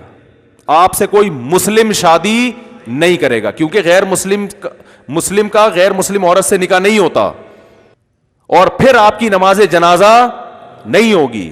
پیڑے کھانے کے لیے مسلمان بنے ہوئے ہیں, جنازہ بھی پڑھوائیں گے, مسلمانوں کے قبرستان میں دفن بھی ہوں گے, غسل بھی دلوائیں گے, اور شادی بھی مسلمانوں میں کریں گے, طریقہ بھی مسلمانوں والا ہوگا, وراثت بھی لیں گے. کیونکہ اگر آپ غیر مسلم ہیں تو آپ کو باپ کی وراثت نہیں ملے گی. اسلام غیر مسلم کو وراثت نہیں دیتا. وہ کہتا ہے تم غیر مسلموں سے لو وراثت. مسلمان کی وراثت اس کی مسلمان اولاد میں ٹرانسفر ہوتی ہے, جو غیر مسلم اولاد ہے اس کو وراثت نہیں ملتی. تو ان تمام حقوق سے آپ کو محروم کیا جائے گا. آپ گوروں سے شادی کریں جا کے, ان کے ہاں عورت کو بھی طلاق کا حق حاصل. ارے ہوتا ہے بولنے میں کیا جا رہا ہے, گوروں کے ہاں عورت کو بھی طلاق کا حق حاصل ہے. آپ ہندو ہو جائیں, آپ عیسائی ہو جائیں, آپ شناختی کارڈ کے خانے سے اسلام نکلوائیں. یہ منافقانہ روش چھوڑ دیں. عورتیں آتی ہیں بات کرتی ہیں, بھائی کیوں ہم پہ کیوں ظلم کیا اللہ نے, ہمیں طلاق کا حق نہیں ہے, ہم کیا کریں, ہم باؤنڈ ہو گئے. اور اس طرح کی باتیں, مرد مزے اڑاتا رہے, ہم باؤنڈ ہو گئے, اس طرح کی باتیں. تو میں ٹو دا پوائنٹ بات کرتا ہوں کہ بھئی آپ کو اسلام سمجھ میں نہیں آتا, چھوڑ دو, چھوڑ دو. آپ ہندو بن جاؤ, آپ عیسائی بن جاؤ, کچھ بھی بن جاؤ, لیکن پھر آپ کو اسلام نے جو اس مسلمانوں کو پروٹوکول دیا ہے وہ آپ کو بولو نہیں ملے گا. پیڑے کھانے کے لیے ہر آدمی مسلمان بنا ہوا ہے. جہاں اپنے مفاد پہ زد پڑتی ہے وہاں انگریز بنے ہوئے ہیں. وہاں کیا بنے ہوئے ہیں؟ انگریز. اور یہ ہر ایک کے ساتھ ہے, مردوں میں بھی ہے. یہ سبھی کا کلچر چل رہا ہے. جہاں اسلام میں فائدہ وہاں مسلم. آپ عجیب حیران ہوں گے جب یہ شرعی عدالت تھی نا, مفتی تقی عثمانی صاحب اس کے جج تھے, ضیاء-ال-حق نے ایک لا بنایا تھا نا کہ کوئی بھی فیصلہ اگر لگتا ہے کسی شخص کو کورٹ کا یہ فیصلہ شریعت کے خلاف ہے تو وہ وفاقی شرعی عدالت میں اس کے خلاف کیس کرے اور قرآن و سنت سے ثابت کرے کہ یہ شریعت کے کیا ہے خلاف, تو وفاقی شرعی عدالت اس قانون کو کیا کر دے گی, بولو چینج. کمال کی بات پتہ ہے کیا ہے کہ وفاقی شرعی عدالت میں سینکڑوں کیسز آئے اور بہت سارے قوانین پاکستان کے اس بیس پر الحمدللہ چینج ہو گئے جو غیر شرعی تھے, لیکن وہ کیس کرنے والوں میں زیادہ تر مذہب دشمن لوگ تھے. سمجھ میں نہیں آ رہی بات میرا خیال. مذہبی لوگوں نے کم کیسز دائر کیے ہیں, جو مذہب دشمن لوگ تھے, لبرل قسم کے لوگ تھے, انہوں نے وفاقی شرعی عدالت کے ذریعے بہت سے قوانین کو اسلام کے مطابق کروا لیا. آپ حیران ہوں گے, حیرانگی کی بات ہے یا نہیں ہے؟ وہ اس لیے کروا لیا کہ ان کو یہ لگا کہ یہاں اسلام ہمیں سپورٹ کر رہا ہے. جیسے عدالت نے فیصلہ کیا نا ان کے خلاف, تو ان کو لگا کہ اب ہم سپریم کورٹ میں بھی نہیں جا سکتے کیونکہ وہ بھی یہی فیصلہ کرے گی. لیکن پھر انہوں نے اسلام کا مطالعہ کیا تو پتہ چلا کہ اسلام کس کے فیور میں جا رہا ہے, بولو نا بھائی, ان کے فیور میں. تو انہوں نے وفاقی شرعی عدالت سے رابطہ کیا, پھر کیس دائر کیا اور قرآن و سنت کے علماء سے پوچھ کے دلائل دیے اور اپنے حق میں فیصلہ کروا لیا. تو کیا مطلب کہ لبرل آدمی بھی اسلام کی طرف آ جائے گا جب اس کا اپنا مفاد ہو. تو ہمارا اسلام بس اپنا والا چل رہا ہے کہ جہاں میرا فائدہ ہو وہاں میں مسلمان ہوں, جہاں فائدہ نہیں ہے وہاں مسلمان نہیں ہے. خواتین عدالت سے خلا لیتی ہیں, اس وقت تو کسی مفتی سے رابطہ نہیں کیا, خلا لینے کے بعد پھر پرانے والے سے دوبارہ شادی کرنی ہے تو پھر ہم سے پوچھ رہی ہوتی ہیں کہ میرا پہلے والا خلا صحیح ہوا تھا کہ نہیں ہوا تھا. یہ بہت دفعہ ہوا ہے, کیونکہ ہم نے سنا ہے کہ یہ خلا ولا کچھ نہیں ہوتا, لہذا وہ ابھی تو میرا پرانے والا سے نکاح باقی ہے. یہ یہود کی خصلت ہے کہ ان کو جب اسلام میں فائدہ نظر آتا تھا تو نبی کے پاس آتے تھے فیصلہ کروانے کے لیے. یہودیوں میں ایک شادی شدہ مرد اور عورت نے زنا کیا, تورات میں صاف طور پہ لکھا ہوا ہے کہ زمین میں گاڑ کے پتھروں سے مار دو. جو شادی شدہ مرد یا عورت اگر زنا کرے تو اس کی سزا تورات میں کیا لکھی تھی کہ پتھروں سے مار کے ان کو ہلاک کر دو, زندہ پتھروں سے مارو ان کو. بہت سخت سزا ہے, انسان کے رونگٹے کانپ جاتے ہیں. لوگ کہتے ہیں اتنی سخت سزا اسلام میں, تو زنا مت کرو نا, کوئی گورنمنٹ کی طرف سے حکم ہے کہ زنا کرو ہے؟ بہت سخت سزا ہے تو نہیں کرو, کس نے کہا ہے بھائی؟ آپ کہہ سکتے ہیں مجبور ہیں, تو جس مذہب نے آپ کو 4 شادیوں کی اجازت دی ہو وہ لوگ کہاں سے مجبور ہیں زنا کرنے پر؟ آپ کہہ سکتے ہو معاشرہ اجازت نہیں دیتا, تو معاشرے کی باقی سب چیزوں میں آپ معاشرے کی سن کے چلتے ہو. کیا ہو گیا میرے بھائی, کیوں سمجھ میں نہیں آ رہی بات؟ باقی تمام چیزوں میں پبلک سے پوچھ کے زندگی گزارتے ہو. معاشرہ کہتا ہے صبح جلدی اٹھنا چاہیے, اٹھتے کتنے بجے ہو صبح؟ یعنی معاشرے سے مراد جتنے پڑھے لکھے لوگ ہیں سب یہی کہہ رہے ہیں صبح صبح کب اٹھنا چاہیے. تو آپ کب اٹھ رہے ہوتے ہو؟ 2:45 بجے کراچی میں, ٹھیک ہے نا, 3:45 3:45 بجے ناشتہ ہو رہا ہے لوگوں کا. جب اپنا مفاد, دنیا کا مفاد ہوتا ہے, کوئی کسی کو نہیں پوچھتا. میں نے دیکھا ہے آپ کا امریکہ کا ویزا آ گیا, آپ کو وہاں جاب مل گئی, بڑا مزہ آ رہا ہے, بھاگ رہے ہیں, ماں باپ روتے روتے پاگل ہو جائیں گے, اولاد کہتی ہے اب ہم جا رہے ہیں بھائی, میں اپنا فیوچر نہیں تباہ کر سکتا. ماں باپ کو چھوڑ کے چلے جاتے ہیں. تو چونکہ خدا کا خوف نہیں ہے, برائی کی دل میں برائی نہیں ہے, آخرت کے انتقام کا خوف نہیں ہے, اس لیے یہاں آ کے کیا بن جاتے ہیں, بولو گھننے. گھننا کہتے ہیں اوپر سے بڑا نیک لگتا ہے, شریف, کہ جب ہم تو مجبور ہیں, ایسی باتیں کر رہے ہوتے ہیں نا. اصل میں ایکچولی آپ کو پتہ ہے مفتی صاحب, کلچر اور معاشرہ اس طرح کی انگلش بھی مار رہے ہوں گے, اور باڈی لینگویج بھی لگ رہا ہے کہیں سے کورس کیا ہوا باقاعدہ باڈی لینگویج, ایکچولی یہ وہ ایکچولی کر آگے بیڑا غرق سا. ہمارے استاذ فرمایا کرتے تھے کہ یہ دیندار بننے کے بعد پتہ نہیں یہ لوگوں کو ہو کیا جاتا ہے, ہر ایک سے ڈرنے لگتے ہیں. کہا کہ اگر جب یہ دیندار نہیں ہوتے تو ان میں ہر لڑکا گلی محلے کا دادا بنا ہوا ہوتا ہے, ہر ایک کو ڈرا رہا ہوتا ہے, کسی سے ڈرتا نہیں ہے. جہاں داڑھی آئی, تھوڑی شلوار اوپر ہو گئی, تبلیغ میں وقت لگا, ایسا بن جاتا ہے کہ اب ہر ایک اس کو ڈرا رہا ہوتا ہے, اس سے بھی ڈر رہا ہے, اس سے بھی ڈر رہا ہے. ایک عجیب سا جیسے وہ بھیگی ہوئی بلی ہوتی ہے نا, ٹھٹری ہوئی بلی, ایسا بن جاتا ہے. کہا ان کو ویسے محلے میں چھوڑ دو تو ان سے بڑا بدماش اور دادا کوئی ہے نہیں. ان سے بم رکھوا لو نا کہیں, وہ رکھ کے آ جائیں گے. یہ جو نوجوانوں کی بات کر رہا ہوں, اتنا حوصلہ ہے کہ کوئی بھی ان کو پیسے کھلائے نا اور وہاں بم رکھ کے آ جاؤ. یہ جو جتنے بم دھماکے ہوئے ہیں یہ نوجوانوں نے ہی تو کیے ہیں.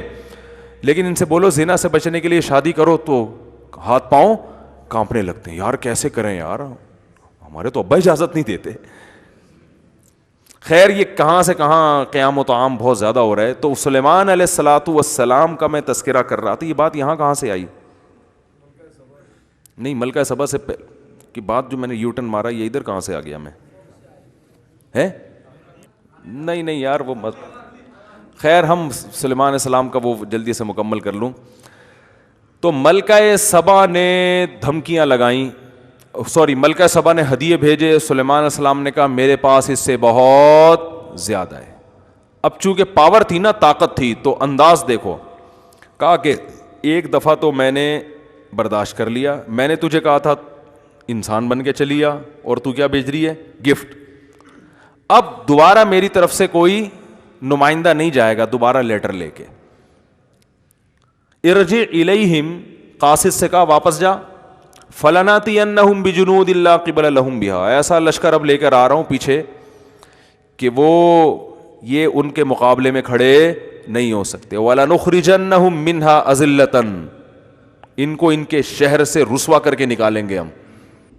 تو ملکہ سبا کو اندازہ ہو گیا بھائی اتنا آسان معاملہ نہیں ہے. اس اسٹائل میں وہی بات کر سکتا ہے جس کا ویژن بھی صحیح ہو اور پاور بھی ہو اس کے پاس. دونوں چیزیں ہوتی ہیں تو کام چلتا ہے. صرف ویژن صحیح ہونے سے کام نہیں چلتا. ویژن لے کے تھیلے میں ڈال کے گھومتا رہتا ہے آدمی, کر ہی نہیں سکتا. جب پاور ہی نہیں ہے, وسائل ہی نہیں ہے, تو کیا کرے گا اس ویژن کا؟ K2 پہ چڑھنے کا ویژن ہے لیکن نہ کبھی پریکٹس کی آپ نے, یہاں پارک میں آپ سے چلا نہیں جاتا, تو خالی ویژن سے تھوڑی ہوگا. تو سلیمان علیہ السلام نے نا وہ تخت وہاں سے منگوا لیا. تو خیر میں یہ عرض کر رہا تھا کہ کتنی پاور, اور ملکہ سبا جب آ کے ان کی شان و شوکت دیکھی حیران ہو گئی, ان کے معجزے بھی دیکھے, اسلام قبول کر لیا اس نے. اور سلیمان علیہ السلام کو اللہ نے ایسی بادشاہت, لیکن حیرانگی کی بات ہے موت ایسے دی جو بالکل ہی الگ انداز تھا. عصا لے کے بیٹھے ہوئے ہیں اور سارے مزدور ٹینشن والے کاموں میں لگے ہوئے ہیں. جنات محنت اور مشقت کے الفاظ ہیں کہ سلیمان کو اب ہم موت دے دیتے ہیں. اب دیکھو بظاہر موت کا یہ ٹائم ہمیں سمجھ میں نہیں آتا. بھائی اتنے ینگ ہیں, اتنے جوان ہیں, 700 بیویاں سلیمان علیہ السلام کی. اس زمانے میں زیادہ بیویاں رکھ سکتے تھے, اور کتنے بچے, کتنی اولادیں, اور کتنا کچھ, اور ابھی اتنی زبردست حکومت قائم ہوئی ہے اتنی قربانیوں کے بعد. یہ تو موسیٰ علیہ السلام سے سلسلہ شروع ہوا تھا نا, بنی اسرائیل پہ ظلم ہوا تھا تو پھر اس کے بعد نجات ملی. تو اب جا کے بنی اسرائیل کی دنیا پہ حکومت قائم ہوئی ہے حضرت سلیمان کے ذریعے. اور یہ داؤد علیہ السلام کو تحفے میں بھی لیتے سلیمان, ان کے بیٹے تھے, اللہ نے ان کو وارث بنایا. اب جب پیک پر پہنچے ہوئے ہیں, اب تو اصل حکومت کا ٹائم تھا, اب تو یہ وقت تھا. اور اگر اللہ نے موت بھی دینی تھی تو بھائی پہلے یہ تعمیراتی کام مکمل کر لیتے, پھر گھر جاتے, بیوی بچوں کو جمع کرتے اور کہتے دیکھو بھائی اللہ نے جو دین دنیا میں غالب کرنا تھا وہ میرے ذریعے سے کر لیا. اچھا بھائی اب جو ہے میرے مرنے کے بعد دنیا میں یہ میرا جانشین ہوگا, اور بھائی تم ایسا کرنا, اس کا خیال کرنا, تم فلانے کا خیال کرنا, یہ تمہاری اوریجنل امی ہیں, یہ تمہاری سوتیلی امی ہیں, یہ تمہارے فلاں ہیں, یہ پیغمبر کی تعلیمات ہیں, یہ زبور ہے, یہ تورات ہے, اس پر چلنا ہے. یہ ساری ڈیٹیل تفصیل سے کرنے کے بعد, کیونکہ اللہ کے پیغمبر تھے, اس کے بعد جنات کو بھی اپنے اپنے ٹھکانے لگا دیتے کہ بھئی یہ سارے کام تم نے کمپلیٹ کر لیے, اب جو ہے اب ایسا نہ ہو کہ میرے بعد بالکل ہی بھاگ جاؤ. تو بڑی ایسے ہوتا نا, اللہ نے ایک طرف اتنی مینجمنٹ عطا کی ہے, ایسا انتظام سلیمان علیہ السلام کو دیا ہے کہ بھئی ان سے زیادہ مینجمنٹ تو ہمیں کہیں ملتی نہیں, ہر کام سلیقے سے ہو رہا ہے. لیکن موت ایسی آئی ہے جو بظاہر ایسا لگتا ہے کہ اس کی تو کوئی لاجک بنتی ہے ہی نہیں ہے. کام کے دوران اللہ نے بیٹھے بیٹھے اٹھا لیا.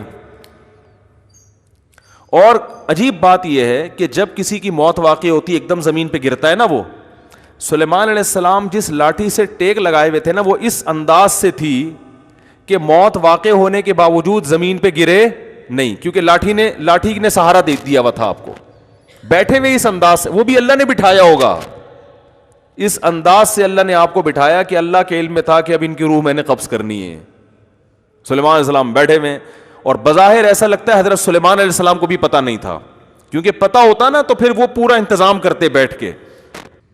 تو بیٹھے ہوئے ہیں اور لاٹھی کے سہارے پر قرآن کہتا ہے ہم نے ان کی روح کو قبض کر لیا, موت کا فیصلہ. بس اے سلیمان, یہ دنیا کی جو بادشاہت ہے نا, اتنی میں نے آپ کو دی ہے کہ نہ آپ سے پہلے نہ آپ کے بعد, لیکن چھینوں گا اسی طرح سے کہ لوگوں کو یقین آ جائے کہ دنیا دل لگانے کی جگہ نہیں ہے. جب سلیمان کو دل لگانے کی اجازت نہیں ہے تو ہمارے پاس ہے کیا؟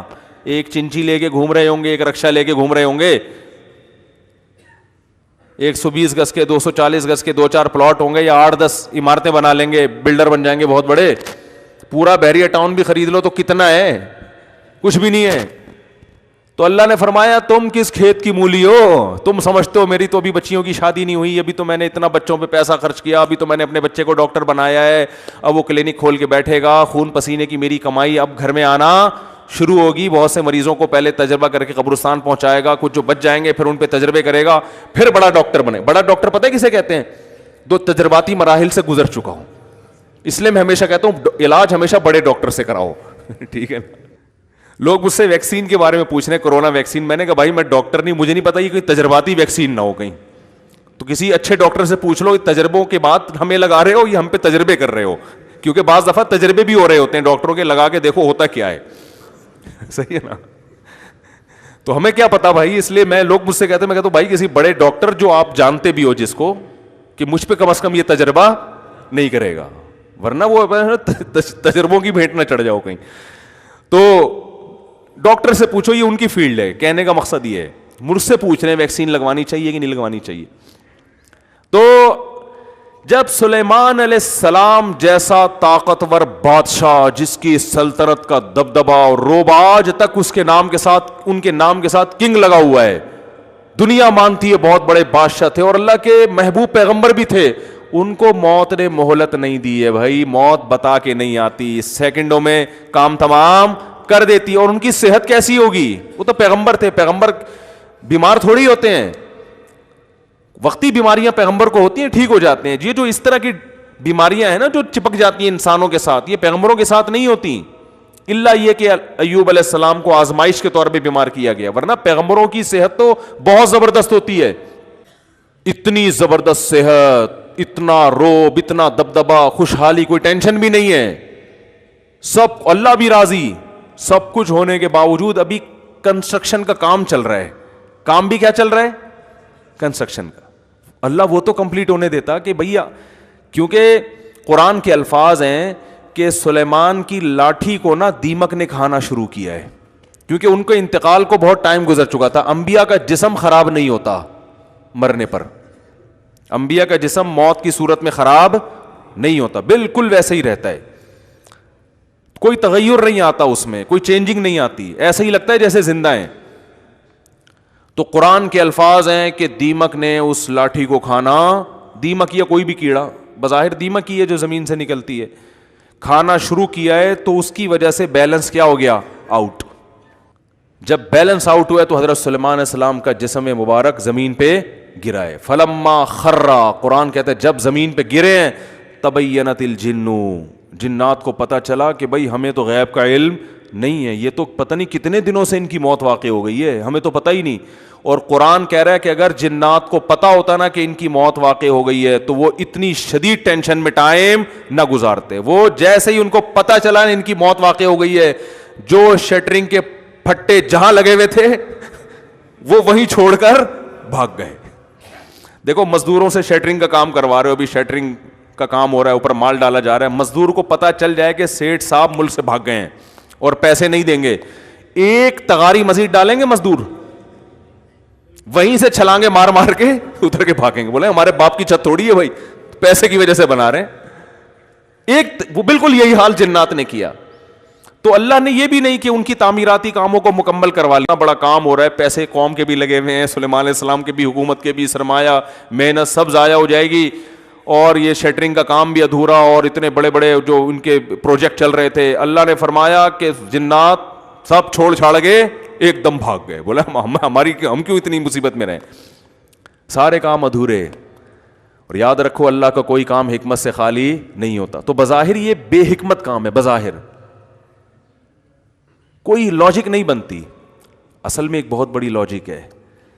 وہ لاجک یہ ہے کہ اللہ نے بتا دیا میں کسی کو کسی بھی ٹائم پہ مار سکتا ہوں, یہ پروجیکٹ تمہارے یہ یہیں کے یہیں رہ جائیں گے. عین ممکن ہے ابھی شٹرنگ ہوئی بھی ہو, پھٹے لگے ہوئے ہوں, تغاریاں چل رہی ہوں, اور جس کا مکان ہے اللہ اس کو موت دے دے, کیونکہ اللہ نے اس کام کے لیے دنیا میں نہیں بھیجا. یہ ہماری ضرورتیں ہیں, یہ ہمارے مقاصد نہیں ہیں. جس مقصد کے لیے بھیجا تھا وہ اللہ نے دیکھ لیا کہ تو اس مقصد میں کتنا اترتا ہے, تو نہ حلال و حرام کے کتنا پابندی کی ہے, یہ اللہ نے دیکھ لیا ہوتا ہے. لہذا مرتے ہی حساب و کتاب شروع. تو یہ ہے میرے بھائی دنیا. اٹ از کالڈ, پڑھتے ہیں نا سائنس کی کتابوں میں بہت ساری چیزوں کی ڈیفینیشن پڑھتے ہیں نا, ہر چیز کے آخر میں لگا ہوتا ہے it is called Newton's law, it is called Newton's وہ, اور وہ کیا ہے ایک اور ڈیفینیشن ہم بہت یاد کیا کرتے تھے, بھی ذہن میں نہیں آ رہی. خیر آخر میں از کالڈ کہلاتا ہے نا. تو جب بھی ایسے واقعات ہوا کریں نا, آپ کہیں اٹ از کالڈ دنیا. اس کو کیا کہتے ہیں؟ دنیا. دھوکے باز, الو بنانے کی مشین. الو کی جگہ آپ الف بے پیتے وغیرہ لگا دیا کریں, سب کام میں ہی تھوڑی کر کے دوں گا آپ کو. تو عقل مند وہ ہے جو ان باتوں سے عبرت حاصل کرتا ہے. وہ کہتا ہے یار بیکار ہے, مٹی ہے. تبلیغ والے گش میں نکل کے کہتے ہیں کھڑی مٹی ہوتی ہے, کیا ہوتی ہے؟ پڑی مٹی. یہ بالکل صحیح کہتے ہیں. او بھائی یہ کیا ہے بلڈنگ, یہ کھڑی ہوئی مٹی ہے, یہ بھی ختم ہو کے مٹی بن جائے گی, اور یہ پڑی ہوئی مٹی ہے. مٹی میں ایسے یوں یوں کر کے آپ پتہ نہیں کیا کیا بنا دے, تو ورلڈ ٹریڈ سینٹر بنا دیا, اور ایک مٹی پڑی ہوئی ہوتی ہے. تو ہے یہ مٹی, مٹی سے انسان دل نہیں لگاتا. اب وہی سوال ہو گیا کہ پھر مفتی صاحب کریں کیا؟ کریں کیا؟ تو کرنے کے تو بہت سارے کام ہیں. جو آدمی دنیا کو مسافر خانہ سمجھتا ہے تو واقعی اس نے مسافر خانہ سمجھا ہے یا نہیں سمجھا, اس کی بہت ساری علامتیں, بہت سارے اعمال ہیں جو بتاتے ہیں کہ واقعی اس کو مسافر خانہ سمجھتا ہے, اس سے دل نہیں لگاتا. بہت سارے اعمال ہیں, میں ان میں صرف 2 اعمال کو آج بیان کروں گا. ہیں تو بہت سارے اعمال جو قرآن و سنت نے بیان کیے کہ جو دنیا سے دل نہیں لگاتے وہ یہ بھی کرتے ہیں, وہ یہ بھی کرتے ہیں, وہ یہ بھی کرتے ہیں, وہ یہ بھی کرتے ہیں, وہ یہ بھی کرتے ہیں. بہت سارے کام ہیں. وہ صرف باتیں نہیں پھینکتے بیٹھ کے, وہ کچھ پریکٹیکل لائف میں کچھ کام کر رہے ہوتے ہیں, لیکن وہ کاموں کی تفصیل بہت ہے. میں 2 ان میں سب سے اہم کاموں کو ابھی بتاؤں گا آپ کے سامنے, جلدی جلدی, وقت پورا ہو چکا ہے. 2 سب سے اہم کاموں کو جو اس کی علامت ہے کہ واقعی یہ دنیا کو مسافر خانہ سمجھتا ہے. پہلی علامت, مال بہت خرچ کرتا ہے, کیونکہ دنیا کو جو مسافر خانہ نہیں سمجھتا اس کی سب سے پہلی علامت یہ ہے کہ تحبون المال حبا جما. قرآن کہتے ہیں مال سے بے پناہ محبت, پلاٹوں سے, گاڑیوں سے, بزنس سے, روکڑے سے. جو دنیا کو مسافر خانہ سمجھتا ہے وہ مال سے بے پناہ محبت نہیں کرتا. اور جس چیز سے آپ کو محبت نہیں ہوتی, اب سوال پیدا ہوتا ہے آپ کو مال سے بہت محبت ہے یا نہیں ہے. یہ کیسے پتا چلے گا؟ یہ ایسے ہی پتا چلے گا جیسے کسی دوست سے محبت ہے یا نہیں. کیسے پتا چلتا ہے؟ اگر دوست بچھڑ جائے, آپ کو تکلیف ہوتی ہے, اس کا مطلب آپ کو اس سے بہت زیادہ محبت. جتنی تکلیف ہو رہی ہے اس کی علامت اتنی محبت. اور اگر بچھڑ جائے, تکلیف نہیں ہو رہی, تو اس کا مطلب آپ کے محبت کے خالی پیلی کے دعوے تھے. جیسے وہ آج کل بڑے یوٹیوب پہ پرینک ٹائپ کے آتے ہیں نا. تو ایک آدمی, وہ مزاحیہ کلپ تھا, اس میں وہ اپنی بیوی کہتی ہے میں میکے جا رہی ہوں, تو میاں کہتا ہے ہائے ہائے رو رہا ہے نا, اب کیوں جا رہی ہو, اور اس کا منہ ادھر ہے تو اچھل کے ناچ رہا ہے. ٹھیک ہے, اچھا ہے جائے. شادی شدہ آدمی جس کی شادی کو 5-6 سال گزر چکے ہوں, اس کے لیے دنیا میں سب سے بڑی خوشی کا دن وہ ہوتا ہے جس دن بیگم میکے جا رہی ہوتی. ہاں شروع میں نہیں ہوتا, شروع میں تو جاتی بھی بہت بری لگتی ہے, لیکن جب 5-6 سال دیکھ لیے اس نے ٹینشنیں, آلو انڈے پیاز ٹماٹر لانے کا سلیقہ سیکھ لیا اس کو. ابا کی کون مانتا ہے؟ جب کنوارے تھے تو ابا بھیجتے تھے ٹماٹر لینے کے لیے, لاؤ نہیں لاؤ, کبھی ادھر نکل گئے دوستوں کے ساتھ تھڑے پہ بیٹھ گئے. والدہ کی کون مانتا ہے؟ جب بیگم آتی ہے تو ریموٹ کنٹرول کی طرح پھر وہ تو قابو میں کر لیتی ہے نا. تو شادی شدہ آدمی کے لیے زندگی کا سب سے خوشی والا دن شادی کے بعد وہ ہوتا ہے جب شادی کو 4-5 سال گزر چکے ہوں اور بیگم کہاں جا رہی ہو میکے, تو اس وقت جھوٹے مگرمچھ کے آنسوؤں سے اس کے سامنے رو رہا ہوتا ہے, لیکن اندر سے اس کے دل میں لڈو پھوٹ رہے ہوتے ہیں. اور آپ سمجھو جب ایک شادی والے کو ایک بیوی کے جانے پہ اتنی خوشی ہوتی ہے, جس کی 3-4 ہوں, اس کی اکٹھی 3-4 اگر چلی جائیں, اس کو تو خوشی سے ہارٹ اٹیک کا خطرہ ہوگا کہ نہیں ہوگا؟ ایسا اس کو سکون ملے گا جیسے پتہ نہیں آج میں آزاد پیدا ہوا ہوں, ٹھیک ہے نا, جیل سے رہائی ملی ہے. ٹرائی کر کے دیکھیں آپ. خیر, تو جس سے یہ تو وہ محبت نہیں, پھر بھی محبت ہوتی ہے, وہ تو ریلیکس ہونے کے لیے انسان کہتا ہے کہ بھائی محبت کا یہ مطلب تھوڑی ہے کہ سر پہ ہر وقت مسلط رہو, کبھی کبھار اپنے اماں کے گھر بھی جایا کرو. یہ نہیں مطلب ہے کہ محبت نہیں ہوتی, وہ تو پھر دوبارہ بلاتا ہے نا, ایسا تھوڑی کہ ہمیشہ کے لیے وہاں جا کے بیٹھ جاؤ. تو یہ مثال ایسی غلط ہے, آپ اس کو زیادہ سیریس نہ لیں, ٹھیک ہے نا. ہم اپنا دفاع بھی سیف سائڈ بھی رکھتے ہیں. تو جس سے محبت ہوتی ہے اس کے بچھڑنے کا انسان کو غم ہوتا ہے. تو پیسے سے اگر محبت ہے تو بچھڑنے کا غم ہوگا. محبت ختم کرنے کا طریقہ یہ ہے کہ خود ہی بچھڑنا شروع کر دو, پیسے نکال کے صدقہ کیا کرو. سمجھتے ہو کہ نہیں سمجھتے؟ جب نوٹوں سے زیادہ دل لگنا شروع ہو جائے نا, ہر وقت نوٹ 5,000 کے نوٹوں کی گڈی نکالو, کسی اچھی جگہ پہ خرچ کر دو اس کو. یار یہ لو یار, کیا ہوتا ہے یہ, کیا نوٹوں میں یہ دل لگایا ہوا, کھانا پینا تو مل رہا ہے نا, مشکل کام ہے, چند دفعہ میں عادت ہو جائے گی. سمجھتے ہو کہ نہیں سمجھتے؟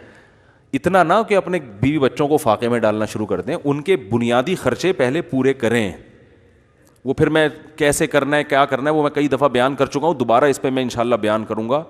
ایسا نہ ہو کہ ہے کچھ نہیں اور جو تھا وہ اٹھا کے جوش میں آ کے دے دیا, اب کل جا کے لوگوں سے مانگ رہے ہیں کہ یار بچے کے اسکول کی نہ فیس بچی ہے میرے پاس. ایسا نہیں کرنا. مقصد صرف یہ ہے کہ کچھ تو کرے نا بھائی. اتنی کنجوسی ٹھیک نہیں ہے جس میں ہم گزر رہے ہیں. روکڑا خرچ کرنا سیکھو, بچپن سے بچوں کو سکھاؤ, بیٹا یہ جو آپ کو عیدی ملی ہے نا اس میں تو اتنے فیصد صدقہ کر دو. سمجھ میں نہیں آ رہی بات؟ یہ گلک نہیں بنانا سکھاؤ بچوں کو, گلک بنا کے اس میں پیسے جمع کر رہے ہیں, اس سے لالچ ہوس پیدا ہوتی ہے. بیٹا گلک کی ضرورت نہیں, تیرا باپ زندہ ہے, جب ضرورت ہوگی تجھے کھلائے گا, گلک کو توڑ دے جا کے. بے وقوفی ہے, یہودیوں کی طرح گلک سے ہی تو بینک کا نظام شروع ہوا ہے, ٹھیک ہے نا. گلک ہی کہتے ہیں نا اس کو, وہ جو ہوتا ہے اس میں پیسے ڈالتے ہیں. تو بولا بیٹا جس اللہ نے آج کھلایا کل بھی کھلائے گا, تو تیرا باپ زندہ ہے, تجھے کیا ضرورت ہے گلک رکھنے کی؟ جو پیسے دیے ہیں جو استعمال کر لو, کچھ کی کچھ خرید لو, کھا لو, کچھ کھلونا خرید لو, کچھ کر لو, باقی کیا کرو؟ صدقہ کرو. وہ فقیر آئے اس کو دے دو جا کے. بچہ کہے گا نہیں میرے پیسے, بولا بھائی میرے کچھ نہیں ہوتے, دیکھنا میں مروں گا نا میرا بھی جنازے میں خالی ہاتھ جاؤں گا. یہ باتیں بچوں کو بچپن سے سکھایا کرو. بیٹا ایک دن میں مروں گا, ایک دن تو بھی مرے گا, جو خرچ کر دے گا وہ آخرت میں محفوظ ہو جائے گا. بچے کو عادی بنا لیا نا, آخرت میں تو اس کا فائدہ بعد میں ہوگا, دنیا میں آپ کو ہو جائے گا. جب آپ بوڑھے ہوگے آپ پہ بھی اسی حساب سے خرچ کرے گا. آپ نے اس کو بچپن سے بنایا کیا ہے؟ کنجوس. اس کو پہلے تو بہن بھائی نہیں دیا آپ نے, کنجوسی میں 2 بچے پیدا کیا آپ نے. سب سے بڑی کنجوسی تو یہ, کیونکہ آپ نے کہا تیسرا ہوگا تو میرا خرچہ ہوگا. بچہ سیکھ لیتا ہے کہ جو ابا اولاد کے معاملے میں کنجوس ہے وہ باقی معاملات میں کیا ہوگا. تو شروع میں ہی اس کو یہ سکھا دیا آپ نے کہ 2 بچے ہی اچھے. اور کیوں اچھے؟ اس لیے کہ خرچہ کم ہوتا ہے. تو شروع سے ہی خرچہ بچانے کی سوچ بنے گی کہ نہیں بنے گی؟ اللہ کو سخی آدمی پسند ہے, کھلانے والا. کھلاؤ, ہاتھ کھولو. اس کے حکام مسائل کیا ہے وہ میں پھر بعد میں بتاؤں گا. تو ایک کام تو یہ, جو یہ کرتا ہے اس کا مطلب اس کو دنیا سے محبت نہیں ہے, واقعی مسافر خانہ سمجھتا ہے. سخاوت کرو, سخاوت. اللہ نے پیسہ دیا, بیوی بچوں پہ بھی خرچ کیا کرو. بیوی بچوں پہ بھی خرچ کرتے ہوئے جان نکل رہی ہوتی ہے. پیسے بچا کے فلیٹ خرید لیتے ہیں اور کھاتے کیا ہیں؟ پرہیزی کھانے. کھچڑیاں کھا کے نا پیسے بچا کے ایک فلیٹ خرید لیا. پہلے تو کھاؤ یار, اچھا باقی یہ تو بات کی چیز ہے, کرائے پہ رہ لو, کوئی مسئلہ نہیں ہے. خیر, دوسری چیز جس سے پتا چلتا ہے کہ آپ کو دنیا کی محبت نہیں ہے وہ یہ ہے کہ دنیا کی ٹینشن کتنی لے رہے ہو آپ. دنیا کی, جو آدمی دنیا سے محبت کرتا ہے وہ ٹینشنوں میں گھرا ہوا ہوتا ہے. ہائے اس کے پاس پیسے آ گئے, ہائے میرا تو بزنس نہیں بڑھ رہا, ہائے ادھر کیا ہو گیا, ہائے وہ میری دکان کا کیا ہو رہا ہے, ابے کسٹمر ہی نہیں آ رہے, صبح سے بیٹھ کے مکھیاں مار رہا ہوں, ابے یار یہ جاب ہے یار, یہ کوئی اچھی جاب ہے یار, 25-30 ہزار روپے مل رہے ہیں, اس میں کہاں گزارا ہوتا ہے. ایسی منہ بنا کے باتیں کرتا رہے گا سارا دن. ابے یار کوئی اچھی جاب مل جائے یار, یہ کیا. کراچی کا اسٹائل تو یہی ہے, پنجاب کا مجھے نہیں پتا. اب یار پتہ نہیں کیا اللہ میاں کو میں ہی ملا ہوں یار, 25 میں کہاں گزارا ہوتا ہے یار, اس طرح کی باتیں کیا کر رہا ہے, ہر وقت کیا کرے گا, روتا رہے گا بیٹھ کے, سمجھ رہے ہو؟ ٹھیک, اٹ از کالڈ ناشکرا, اٹ از کالڈ ناشکرا. بولا کرو یار الحمدللہ کھانا پینا 25 ہے تنخواہ, کھانا پینا الحمدللہ ہو جاتا ہے, اور اگر تھوڑا بچانے پر آؤں تو پان گٹکے کے پیسے بھی الحمدللہ نکل آتے ہیں, حالانکہ وہ ضروری نہیں ہے. وہ مسافر خانہ ہے نا, نبی نے فرمایا جس کو 2 ٹائم کی روٹی مل جائے, بیماریوں سے جسم پاک ہو, رات کو سونے کی جگہ مل جائے, تو گویا اللہ نے پوری دولت سمیٹ کے اس کو دے دی ہے. کیونکہ مسافر کو کی بیسک ضرورت یہی ہوتی ہے. ٹرین میں, بس میں آپ کو بیٹھنے کی سیٹ مل جائے, ٹیمپریچر مناسب ہو, ٹھنڈک نہ لگ رہی ہو نہ گرمی لگ رہی ہو, مناسب ٹیمپریچر ہو, بیٹھنے کی جگہ مل جائے, سونے کی جگہ مل جائے, اور کوئی ٹینشن نہ ہو, کوئی خام خام مچھر آ کے کاٹ رہے ہیں آپ کو یا کوئی اور ٹائم پہ کھانا مل جائے, تو بس سفر اچھا گزر جائے گا, بلکہ سفر کو انجوائے کرو گے آپ. لیکن آپ کو ٹرین میں بحریہ ٹاؤن بھی چاہیے. W11 میں سفر کر رہے ہو آپ, لانڈی پہ اترنا ہے, اور آپ کو بحریہ ٹاؤن میں ذاتی پلاٹ چاہیے, آپ کی 1 کروڑ آمدن ہونی چاہیے, آپ کے پاس اتنا گولڈ ہونا چاہیے, یہ ہونا چاہیے, وہ ہونا چاہیے. تو یہ آپ کی اپنی ٹینشن ہے جو آپ نے اپنے اوپر مسلط کی ہوئی ہے. اس کا علاج وظیفوں میں نہیں ہے کہ وظیفے پڑھ کے یہ ٹینشن, نہ نفسیاتی ڈاکٹروں کے پاس اس کا علاج ہے, کیونکہ میں نے ڈاکٹر خود ان ٹینشنوں میں دیکھے ہیں.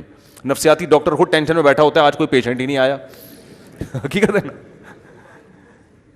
یار, سارے بندے ٹھیک ہوتے جا رہے ہیں, کوئی پاگل ہی نہیں ہو رہا, وہ تو خود ٹینشن میں آئے گا.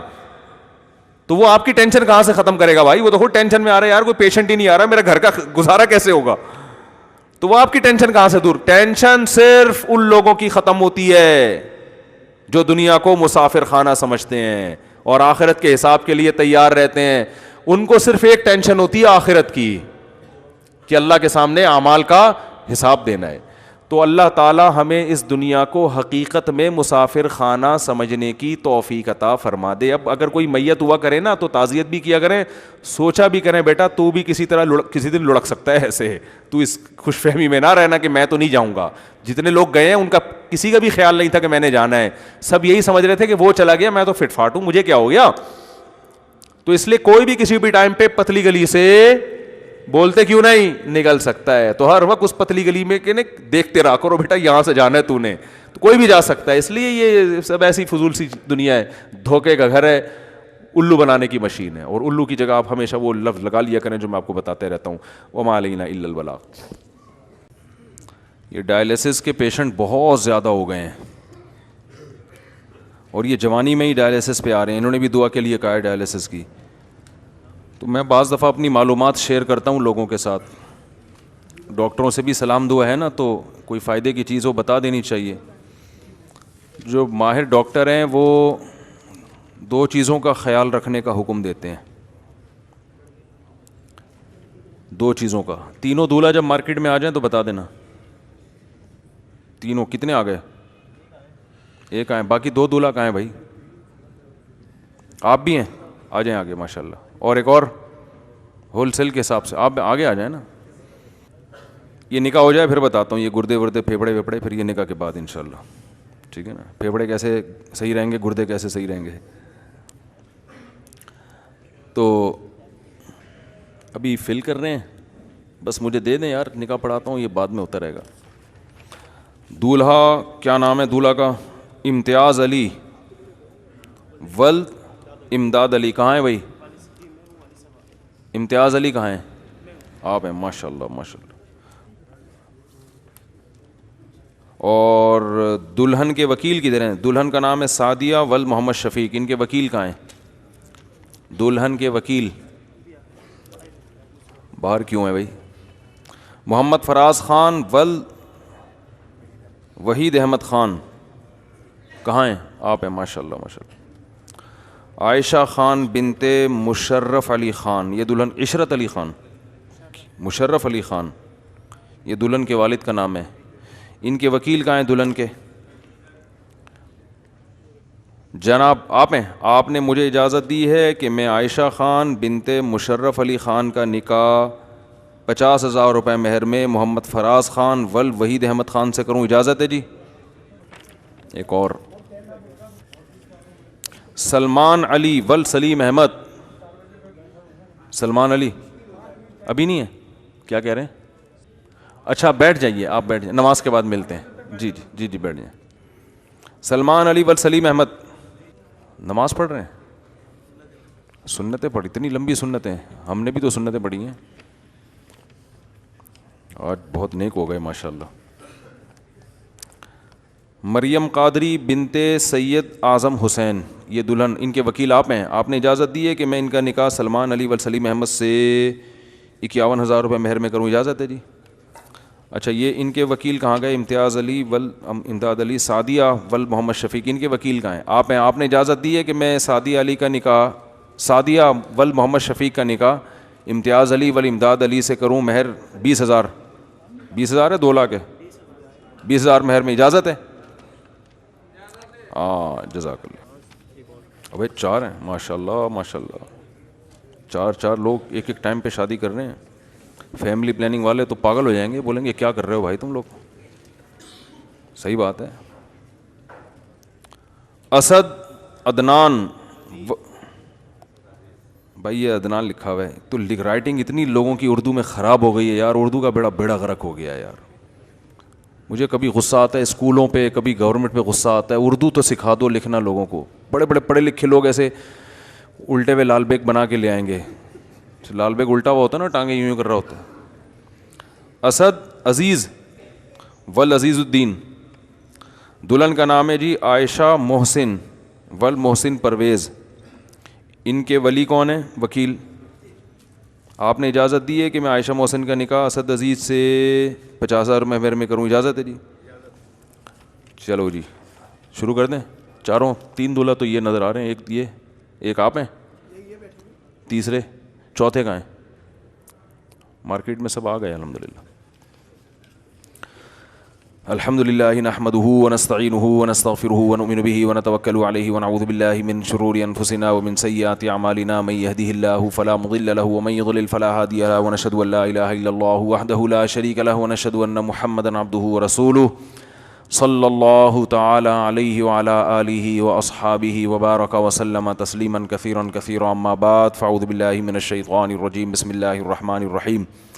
یا ایھا الناس اتقوا ربکم الذی خلقکم من نفس واحدۃ وخلق منها زوجها وبث منهما رجالا كثيرا ونساء واتقوا الله الذی تساءلون به والارحام ان اللہ کان علیکم رقیبا.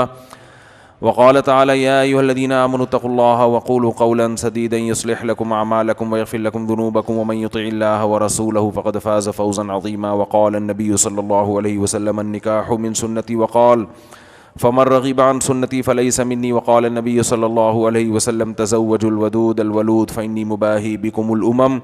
وقال النبي صلى الله عليه وسلم تزوجوا ولا تكونوا كرهبان النصارى. جناب سلمان علی ول سلیم احمد, میں نے 51,000 روپے مہر کے عوض میں آپ کا نکاح مریم قادری بنت سید اعظم حسین سے کیا, قبول کیا آپ نے؟ جزاک اللہ. امتیاز علی ول امداد علی, میں نے 20,000 روپے مہر کے عوض آپ کا نکاح سعدیہ بنت محمد شفیق سے کیا, قبول کیا؟ جزاک اللہ. اتنی سی بات تھی, خام میں اتنا ٹائم لگایا ہوا تھا آپ لوگوں نے. محمد فراز خان ولد وحید احمد خان, میں نے 50,000 روپے مہر کے عوض میں آپ کا نکاح عائشہ خان بنت مشرف علی خان سے کیا, قبول کیا؟ سبحان اللہ.